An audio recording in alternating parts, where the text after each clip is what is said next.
नांदेड़ में प्रेम प्रसंग और जातीय द्वेष के चलते हुई सक्षम टाटे की जघन्य हत्या के मामले में अब पुलिस कर्मियों की भूमिका पर गंभीर सवाल उठा रहे हैं। परिजनों और मृतक की प्रेयसी आंचल का आरोप है कि इतवारा पुलिस स्टेशन के 2 पुलिस कर्मियों माही दासलवार और धीरज कोमुलवार ने हत्या के लिए उकसाया था।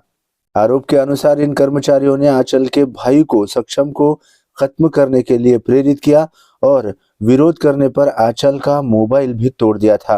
इस घटना के महज 4 घंटे बाद ही सक्षम की गोली मारकर और पत्थर से कुचलकर हत्या कर दी गई थी। परिजनों का दावा है कि ये दोनों पुलिसकर्मी आरोपी परिवार के रिश्तेदार हैं, जिसके कारण उनके खिलाफ कार्रवाई में देरी की जा रही है।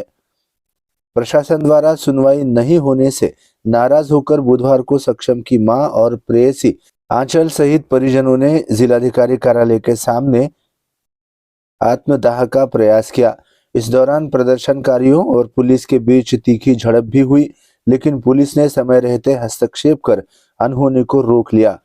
इसके बाद प्रतिनिधि मंडल ने जिला पुलिस अधीक्षक अविनाश कुमार से मुलाकात की। एसपी ने आश्वासन दिया है कि मामले की गंभीरता को देखते हुए दोनों संदिग्ध पुलिस कर्मियों को फिलहाल नियंत्रण कक्ष यानी कंट्रोल रूम में भेज दिया गया है और उनके खिलाफ विभागीय जांच शुरू कर दी गई है। या 2 पोलीसवाल्यांमुळे हा गुन्हा घडलेला आहे।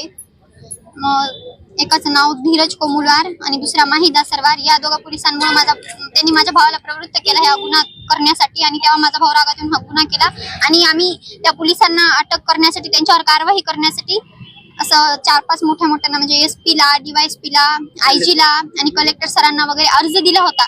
17 तारखेला हा अर्ज दिला होता आणि त्यामध्ये होतं आम्ही 24 तारखेला आत्मदहन करणार म्हणून आणि त्यांनी आतापर्यंत आम्ही वेट केला त्यांचा, त्यांनी कधी ना कधी ऍक्शन घेतील काही ना काहीतरी म्हणून इतके दिवस झाले। आज सक्षमला आता 1 महिना होतो आणि आम्ही अर्ज देऊन सुद्धा 7-8 दिवस झाले। त्यांनी इतके दिवस काय करायले आतापर्यंत त्यांनी काय ऍक्शन घेतलं नाही। 24 तारीख आम्ही आत्मदहनाची दिली होती, त्यांनी अजून सुद्धा काही ऍक्शन घेतलेलं नाही आणि आज आम्ही त्या आत्मदहनाचा प्रयत्न केला। पोलिसवाल्यांनी रोखलं, पण ते आम्ही घरी गेल्यावर आम्हाला रोखणार कोण आहे? आम्ही एकट्यामध्ये काही करू आणि त्याचे जिम्मेदार फक्त आणि फक्त हे जे सर्व लोक असतील ज्यांना आम्ही अर्ज दिला। सक्षमच्या मम्मी आणि मी आमच्या जीवाला आजच्या दिवसामध्ये काही ना काहीतरी बरं वाईट करून घेणार जर तुम्ही काही बरोबर कारवाई केली नाही तर।